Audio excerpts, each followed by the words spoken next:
So that's our offer. We believe it's a fair one, with advantages for both sides. Yes, well, we're prepared to consider your offer, Miss Chan, if you can accept some conditions. And subject to consideration by the board. Well, what are the conditions? Well, firstly, the price you're proposing, would that be variable depending on currency fluctuations? The issue is that we're in an unstable environment at the moment. The exchange rate could affect us negatively. Us too. True, but the problem is that we're tied to the US dollar. We could consider hedging against currency in both directions. That would be acceptable. Another problem we may have is that of supply. Our customers often need supply at short notice. If we do get large orders, we need to guarantee delivery, so we need to stockpile. The difficulty there is the capital outlay. How would you feel about a partial offset against our sales? You mean a loan? I suppose so. Would you be agreeable to a deferred payment? We can provide security, of course. I think that would be acceptable. Unfortunately, I would need to get board approval for it. Of course. Then I think we might have a deal. In principle. Time to celebrate.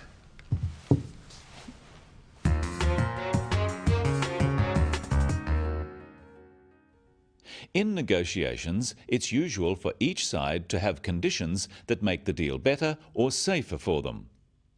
A condition is a change in the terms of a deal which is necessary before one side or the other agrees. Yes, well, we're prepared to consider your offer, Miss Chan, if you can accept some conditions. And subject to consideration by the board. Notice that Victor uses language carefully. He doesn't say, "We agree to your offer." He says, "We're prepared to consider your offer." He is signalling to the other side that there is a chance for agreement by using the word consider, which means think about. He then makes this conditional by saying, "if you can accept some conditions." In English, using the word if in this way is called a conditional. Victor is saying, "We can consider your offer if you can accept some conditions."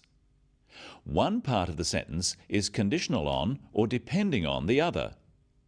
The negative is also true. If they can't accept the conditions, Victor can't consider the offer.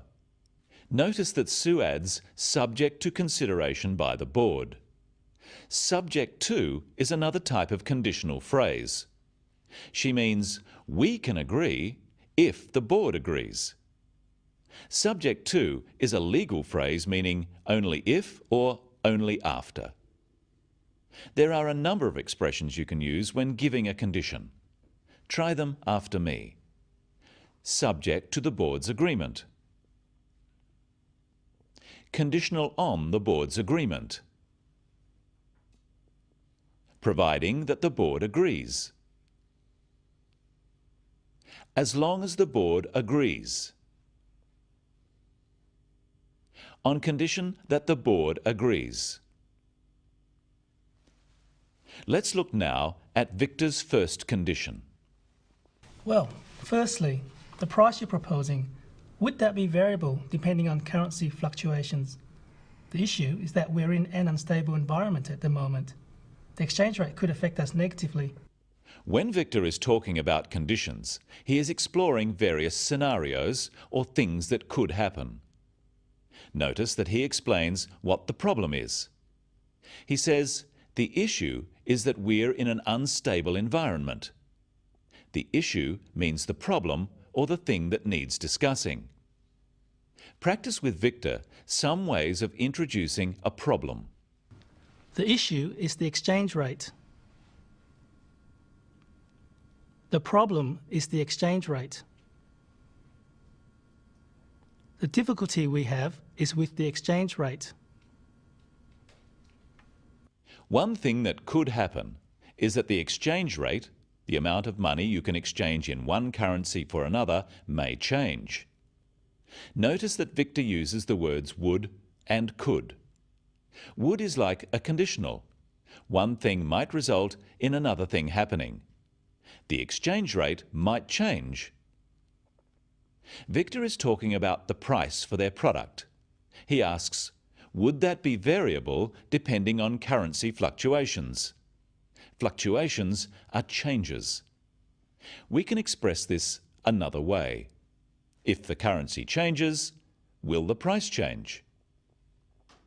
Could is used to express a possibility, something that might happen. Victor says the exchange rate could affect us negatively. Notice that you can say something will affect you negatively, it will have a negative or bad effect, or positively, it will have a positive or good effect. What is Lynn's response to this first condition or concern of Victor's? We could consider hedging against currency in both directions. That would be acceptable. Like Victor, Lynn is being careful. She uses the word consider rather than just agreeing. She's waiting until the whole deal is clear. We can give both questions and answers using these could and would phrases. Practice them after Lynn and Victor. Would you consider hedging against currency? Would you agree to hedging against currency? We could consider hedging against currency. We could agree to hedging against currency. Sue comments, that would be acceptable. Acceptable simply means able to be accepted. They can agree to this solution. Practice with Sue some phrases you can use to agree and disagree to conditions. That would be acceptable. We can agree to that. We would be agreeable to that. That wouldn't be acceptable, I'm afraid. I'm afraid we can't agree to that. We wouldn't be agreeable to that. Notice that to agree with someone is to think they are right. To agree to something is to accept a proposal. What is Victor's second condition? Let's see. If we do get large orders, we need to guarantee delivery, so we need to stockpile. The difficulty there is the capital outlay. How would you feel about a partial offset against our sales? You might use the phrase, how would you feel about something, if you think it may be a difficult condition for the other side to accept. Sue puts this proposal a different way. Would you be agreeable to a deferred payment? We can provide security, of course. I think that would be acceptable. Unfortunately, I would need to get board approval for it. Sue uses the phrase, would you be agreeable? Would you be agreeable to a deferred payment?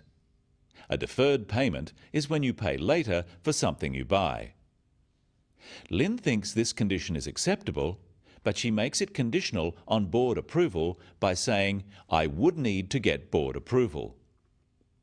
Notice the stress on would. Practice some phrases you can use for this type of condition. That would have to have board approval. The board would need to approve that.